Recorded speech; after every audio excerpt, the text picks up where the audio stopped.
Alright, so after what I would say has been without a doubt the messiest and most controversial refresh of any credit card program ever, for better or worse, Bilt 2.0 is here, and this is going to be my full review covering everything you need to know about it. Now, I uploaded a quick video about Bilt 2.0 the day it was announced last month, but like I said in that video, those are purely just my unscripted initial thoughts, and so today I'm going to be able to really share how I feel about this update in a much more structured way. And believe me, I've got a lot of stuff I want to talk about here, and I'm not holding back because this whole situation was honestly pretty ugly, and I want to dive into it all. Now, what I want to make clear from the start of this video is that I believe Bilt 2.0 is an overall downgrade from Bilt 1.0, and obviously that downgrade, along with the messiness of this whole rollout, that caused some customers to decide to not make the transition from the old program to the new one. That's completely understandable, but I'm not one of those former customers because I did decide to move over to one of the 3 new Bilt credit cards, and I'll talk about why I did that later on. So even though it's sad to see the old Bilt gone now, my view is that part of the whole credit card game has always been about adapting to devaluations and changes to figure out where you can get the most value moving forward. So that's what I'm going to lay out in this video as well, with how I'm still finding value from Bilt in my own personal situation, because there's still a lot of potential out there that I think more and more people are starting to realize. But again, acknowledging what Bilt got wrong with the situation is important here as well as we do move forward. So with all that said, let's go ahead and start off this video with that by going over what I think are the 3 main things that went wrong with Bilt 2.0. And to me, the first thing that Bilt obviously misjudged with this whole update that they've basically admitted to as well is that it's way too complicated and confusing to most people. Not only that though, but the previous Bilt MasterCard was such a good and easy to understand value proposition that it was sort of a no-brainer for anyone to get who's a renter. So when you go from something that was an easy no-brainer to something that now feels like you need an advanced degree to figure out just how the math behind it works, I think the contrast really made a lot of people feel kind of betrayed by this cool new company they grew to love. So before I could just use my no annual fee Bilt card to earn 1x points on my rent with no transaction fees, which is something no other credit card offered, and the only requirement to do that was just to use my Bilt card 5 times per statement period. Now though, Bilt announced a new program that has 3 cards, with 2 of those having annual fees and just okay credits that can maybe help to offset some of those fees. But then in addition to earning points with new multipliers, we also learned that we're now going to be able to earn this new thing called Bilt Cash on everyday non-housing spend, and then I've got to use that Bilt Cash to basically unlock points on my rent or mortgage, or I can use that Bilt Cash on a few other limited things as well. Now that was the original plan that Bilt announced with 2.0 on January 14th, but a couple of days later, when they eventually acknowledged that this system was confusing, they launched another option called housing only rewards, and this option did not involve Bilt Cash, but instead it sort of offered a tiered approach where you could spend 25, 50, 75, or 100% plus of your housing on non-housing spend, and that'll decide what you're going to earn between 0.5 and 1.25x points on your rent or mortgage. That additional tiered housing only option was meant to simplify things, but because it introduced more variables, it sort of inadvertently only increased confusion because people now have to decide not only which one of the 3 credit cards to pick, but they also have to choose which one of the 2 earning structures they want to have for earning points on their housing. Now, I'm going to give you guys my thoughts on these new cards and which earning structure you should go with, but my team and I were also able to create what I think is a super simple calculator tool to help you make any decisions. So we'll get to all of that throughout this video, but the fact that we even had to make a calculator tool like that is just proof that Bilt 2.0 really is overly complicated. And I'm kind of curious to know if they did any focus group testing with this stuff to see if the average person would be able to understand how everything works. Now, speaking of being overly complicated, that leads me to the second thing here that I think went wrong with Bilt 2.0, and that would be the introduction of this new Bilt Cash currency that I just mentioned. So out of everything that's new with this 2.0 launch, Bilt Cash was really the one X factor that I think Bilt was hoping its users would get excited for, and that's because on the surface, they're saying that each Bilt card not only earns the most valuable points currency on the market, but they also now earn this new cashback currency at the same time. That means the no annual fee blue card, the $95 Obsidian card, and the $495 Palladium card,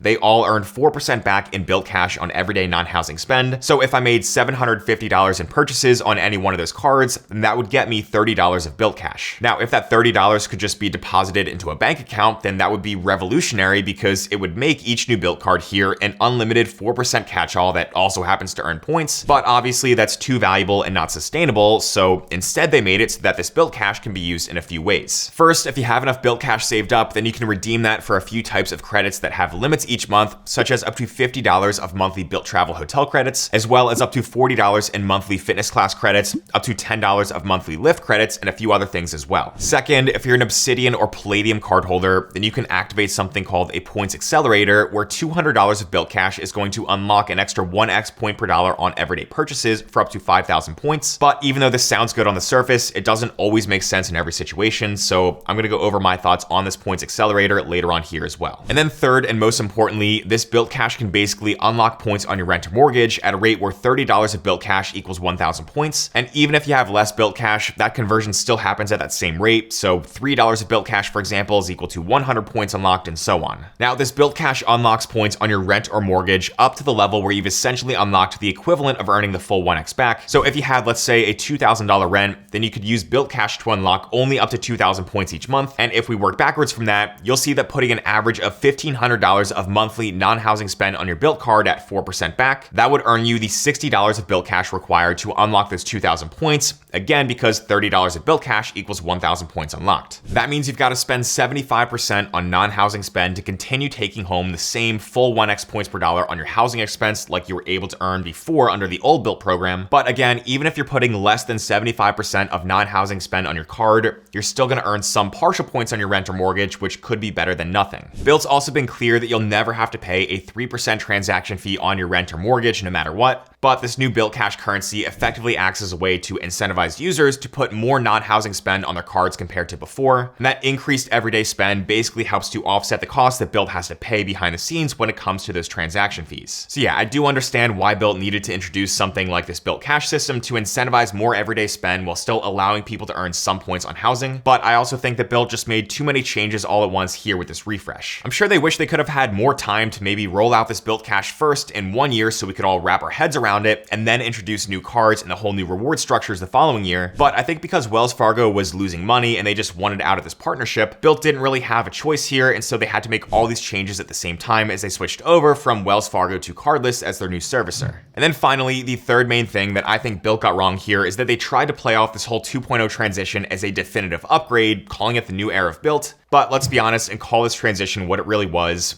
It was a necessary move made by a new and fast-growing company to address the fact that their old business model on the credit card side of things was not going to be sustainable forever. I think everyone can understand that. Handing out super valuable points on rent under a system that did not incentivize everyday spend very well was basically a gravy train that had to come to an end eventually. But in talking with you guys both here on YouTube and over on my newsletter, many of you just wish that Bilt could have been a lot more straightforward about this reality from the start instead of sugarcoating the truth, and I completely agree with that. I think that's something Bilt should have admitted early on. Now, 2 days after the January 14th launch event, we did get a message from Bilt founder and CEO Ankur Jain that basically addressed this. So he said there's an important reality behind how we deliver the richest rewards possible. The more members who use the card for everyday spend, the more unique value we can sustainably provide across the Bilt ecosystem. He also went on to say, it's probably not a surprise to any of you, but if members only purchase 4 bananas and earn free rent points, it does not allow us to sustain such a rich value proposition for everyone. Now that's referring to a running joke over on Reddit because again, under the old Bilt program, all you had to do is make 5 transactions per statement to earn points. So if you paid rent as one of those 5 transactions and then just bought 4 bananas separately for a few cents each month, then you'd effectively be able to collect hundreds, if not thousands of dollars worth of points every year from Bilt for only a few bucks out of pocket. Now, like I said, those were just the primary high-level things that I think Bilt got wrong with their 2.0 transition, and I'm going to cover some other downsides to this new program and the new cards as I continue on here. But next, let's go ahead and get into the details and talk about the 3 new Bilt credit cards because I have a few thoughts on them. So for this new lineup of Bilt cards, first we've got the blue card that's going to be the no annual fee option, and then we've got the $95 per year Obsidian card that comes in this black finish, as well as the $495 per year Palladium card that comes in this metallic finish. But the Palladium also gives users the option to choose a limited time mirror finish, which, spoiler alert, is what I chose myself, and it does look pretty cool. Now, for the first time, Bilt's actually offering sign-up bonuses, which is long overdue and nice to finally see. So the blue is giving you $100 of Bilt Cash when you're approved, the Obsidian is giving you $200 of Bilt Cash, and the Palladium is going to give you $300 of Bilt Cash. But again, the value of that Bilt Cash isn't exactly guaranteed to be dollar for dollar because it kind of just depends on how it's used. More importantly though, the Palladium card actually offers what I would consider the one true sign-up bonus here that's worth pursuing. So in addition to that $300 of Bilt Cash that you get right away, you can also earn 50,000 Bilt points and get Bilt Gold status, and both of those things are going to come after spending $4,000 in the first 3 months. To me, that sign-up bonus was good enough that it played a big role in me deciding to transition to the Palladium card to use it for at least the next year to see how it goes. And that's because 50,000 Bilt points is easily worth at least 2 cents per point, or likely more for me, for at least $1,000 in value. So that's one thing that did not change here with this Bilt update, is that Bilt points are still objectively the most valuable points currency on the market, just because of how many transfer partners they have, which includes easy value ones like Hyatt and Alaska airlines. So again, because of how appealing that sign-up bonus is, I know that even in a worst case scenario that if I end up hating this card after a year, I can always just cancel it then or hopefully downgrade in 2027 if that happens to be an option. Now, it's important to note that the $4,000 spending requirement to get that $50K bonus does not include any rent or mortgage spend because that's going to be handled separately. And that actually brings me to a quick thing that I wanted to touch on here as well that was kind of a hidden negative to some people that Bilt didn't really talk about, and that's the fact that you can no longer float your rent expense. Basically, what that means is that you can no longer charge your rent or your mortgage now to the credit line on your Bilt card and then just pay that off a few weeks later before the due date on that card. So some people like to do this because it obviously just helps with cash flow if you yourself don't have to pay rent the day it's due to your landlord, but instead you could effectively just pay it off a few weeks later interest-free by leveraging your credit limit. So instead, Bilt now requires that every cardholder pays their rent or their mortgage through a linked bank account transfer that goes through them. And honestly, I already had that bank transfer set up to pay my rent in the past with Bilt because I only ever cared about earning points on rent and not really the cash flow benefits of floating it. But to other people, having this new ACH transfer requirement for running housing expenses through Bilt is definitely going to be a devaluation that's worth mentioning. Now, back to those 3 new Bilt cards. So in terms of spending multipliers, the blue card is going to earn 1x points on everyday spend. The Obsidian card is going to earn 3x points on dining or groceries, which you can choose, although 3x on groceries is going to be limited to only 25K of spend per year. But the Obsidian card also earns 2x points on travel and 1x points on everyday spend. And then the Palladium card just earns a flat 2x points on that everyday spend. Now, we'll come back to this in just a minute here because I'm personally going to be viewing these multipliers just a bit differently. And I think a lot of other people are going to be doing the same. But outside of earning points, like I said before, each of these cards here can also earn either 4% back in that Bilt Cash if they selected that reward structure, or they could choose to not have to deal with Bilt Cash at all if they pick the housing only option. Now, I'm going to touch on how I'm looking at deciding between those two structures next here. But first, I do want to finish up going over the rest of the features and benefits on these credit cards because there's a few details that are kind of easy to miss, but they're very important to know about. So the Palladium card also comes with $200 of Bilt Cash annually, which I got deposited instantly as soon as I transitioned over to Bilt 2.0. And like I said, that can have a varying amount of value depending on how it's used. But then for any other credits on these cards, I've sort of got some good news and bad news. The good news is that Bilt kept things pretty simple with these credits on the surface. So you'll see that the no annual fee blue card comes with no credits, which is expected since it costs nothing to hold it. But then we've got a $100 Bilt travel hotel credit that can help to fully offset the $95 annual fee on the Obsidian card. And there's a $400 Bilt travel hotel credit to help partially offset most of the $495 annual fee on the Palladium. However, the bad news here is in the details to these Bilt travel hotel credits because they're not as easy to use as it might seem. So the $100 credit on the Obsidian card is split up into $50, which is going to be applied twice per year on qualifying Bilt travel hotel bookings, and that'll be $50 from January through June, plus $50 from July through December. The $400 credit on the Palladium is going to be similar, with that one being $200 from January through June, and then $200 from July through December on qualifying Bilt travel hotel bookings. But if you read the fine print in the terms, there is an important detail that's left out of what exactly counts as qualifying bookings. So if we jump over to those terms, you're going to see that it says you'll need to make hotel bookings of 2 nights or more through the Bilt travel portal if you actually want to use those credits. And I'm just not a fan of hotel credits that require 2-night minimums. Plus, whenever you're booking in any travel portal, you're always going to have to pay attention to prices as well to make sure they're competitive. Sometimes prices are competitive, but not always. So I'm honestly going to have to see what my own experience is like over the next year with my Palladium card and trying to use these hotel credits to see if they're actually worth a full $400 in value. I think with the Palladium card specifically, you're going to see a lot of people out there trying to compare it to the Capital One Venture X because both credit cards earn 2x on everything and both also have credits that require booking in a travel portal. But the Venture X travel credit for $300 annually is objectively much easier to use. And that's because it applies to all travel and it's not split up semi-annually, and it also doesn't come with a 2-night minimum. I plan on making a full comparison video between these two cards in the near future, so make sure to go ahead and subscribe down below so you don't miss that. But then for the last few things to mention about these credit cards, it's also going to be good to know that all Bilt cards have no foreign transaction fees,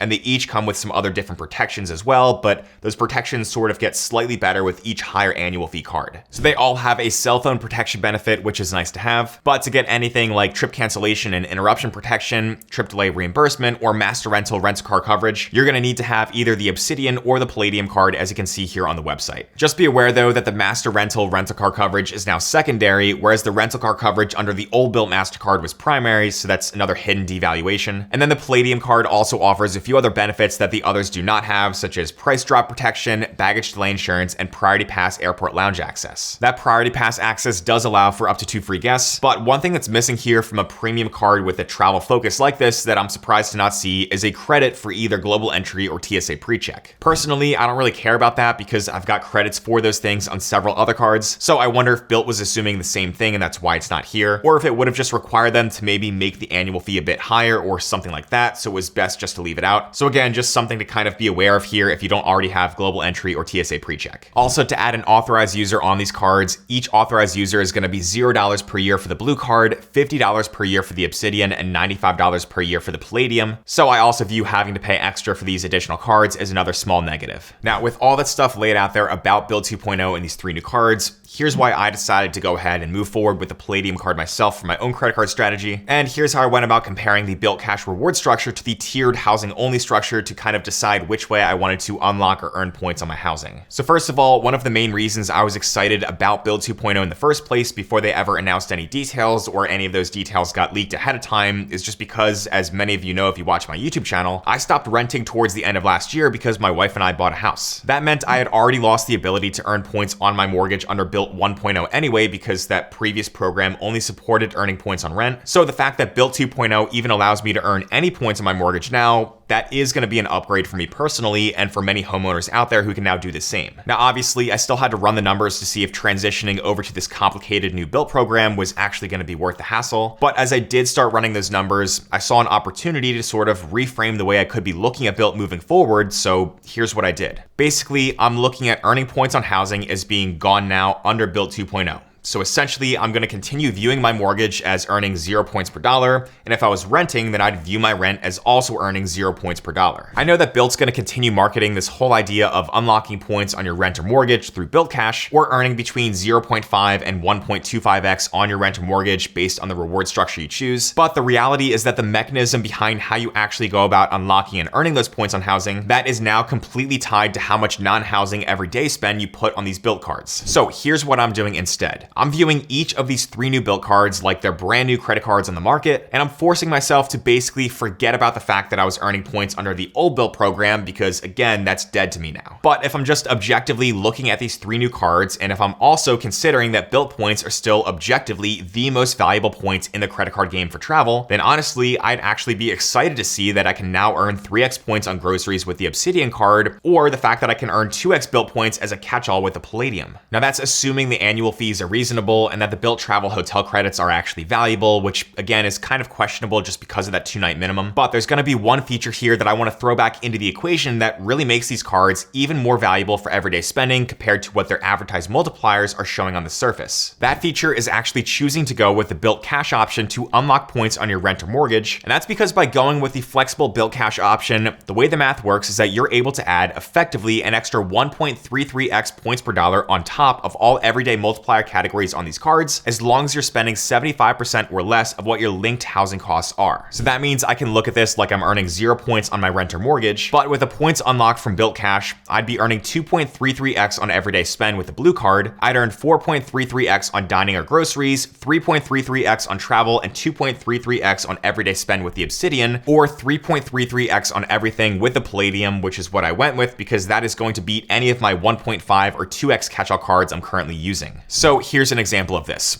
Let's say that I have the Palladium card and a $4,000 mortgage that I'm paying through Bilt, and I expect that I'm going to spend on average around $1,000 per month on my Palladium card on everyday non-housing expenses that would typically fall under my miscellaneous catch-all category. That $1,000 of spending is going to earn 2x Bilt points per dollar for a total of 2,000 points, but if I've selected the flexible Bilt Cash option, then I'm also going to earn 4% back in Bilt Cash, which would be $40. That $40 of Bilt Cash is then going to unlock 1,333 Bilt points, which again sounds confusing, but just roll with it here because Bilt is going to automatically do this math for you anyway. But I also do have a calculator that I'll go ahead and link to down below where you can plug in your own numbers because I do understand this is confusing. But anyway, that means that again, with a $4,000 mortgage here, I'm just going to be looking at it like I'm not earning any points on that housing expense. However, because my $1,000 of miscellaneous non-housing spend generated 2,000 points from the 2x multiplier on my Palladium card, and because that $1,000 of spend led to enough Bilt Cash to then unlock an additional 1,333 points, that means I'm taking home a total of 3,333 points from 1K of spend. Doing the math there, that means my effective earning rate is that 3.33x points per dollar number I was talking about. And again, with the way the math is going to continue working, that's the exact amount I'm going to effectively earn per dollar as long as I'm spending on other everyday stuff for up to 75% of my rent or mortgage. Now, the reason I chose those numbers of $4,000 for a mortgage and $1,000 for non-housing spend in this example here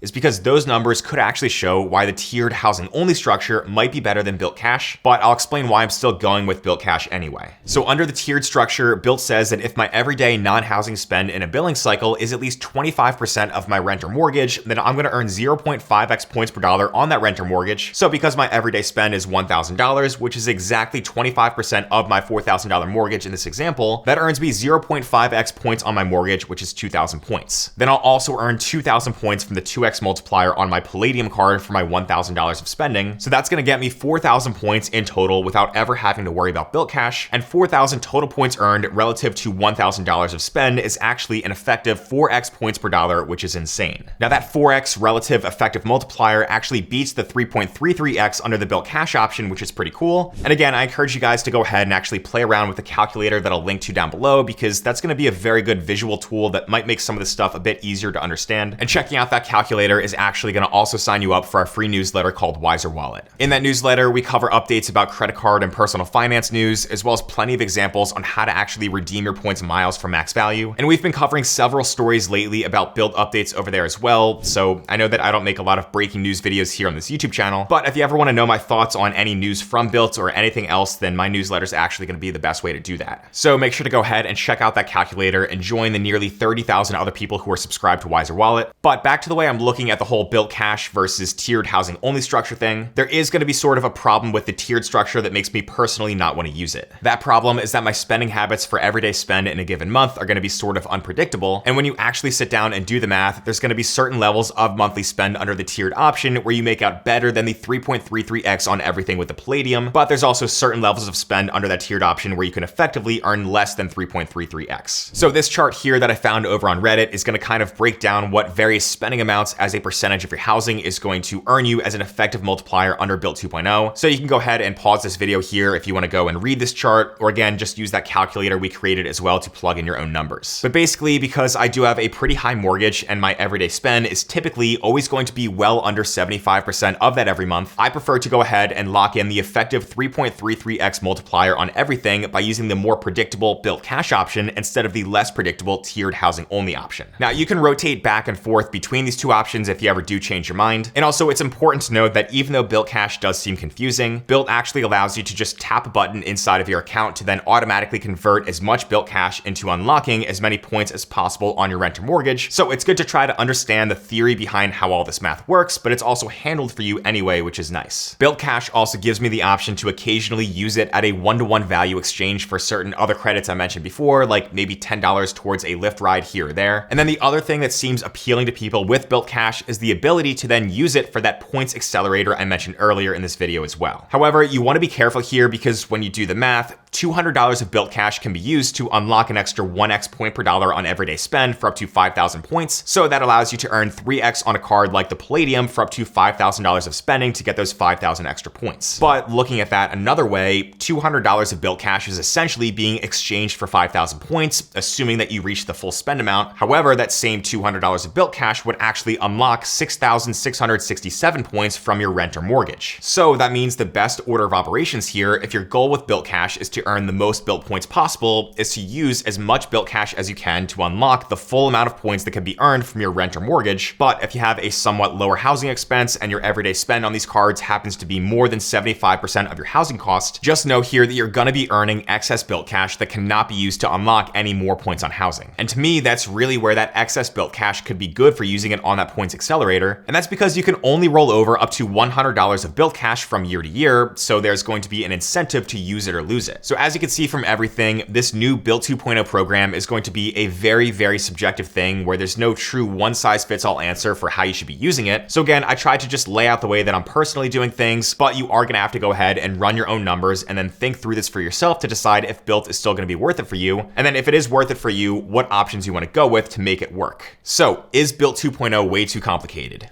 Yes. Was the rollout very messy? Yes. And did this transition piss off a lot of people? Also yes. But like I said, I'm still gonna get good value from Bilt 2.0 myself because to me, I'd rather earn some points because of my mortgage rather than no points because there's nothing else out there on the market that's gonna earn points on my housing with no fees. But I really just wish it wasn't so confusing and hard to explain to everyone in a video like this. Now, this is not gonna be my only Bilt 2.0 video because there's somehow still a ton of stuff that I wanna talk about and this video is just getting way too long. And some of that stuff is related to how my own personal Bilt transition has been going because some things were smooth, but other things like making my first mortgage payment through Bilt has actually been not so smooth. So this 2.0 transition is only just beginning and 2026 is gonna be a big year for Bilt to kind of prove themselves all over again, and I'm truly hoping they can pull it off. But I'm really curious to hear your guys' thoughts as well here on Bilt 2.0 now that it's officially here. Let me know down in the comments below if you decided to make the transition and how it's been going for you so far. And are you looking at things kind of the same way as me by using the Palladium card as your new catch-all? Now, if confusing credit card programs like this one just really aren't your thing, then make sure to go ahead and check out this video over here on the screen next, where I recently broke down the 7 best credit cards of 2026 that I think are super simple and just give the most value to the most people. But as always, thanks so much for watching, and I'll see you in the next one.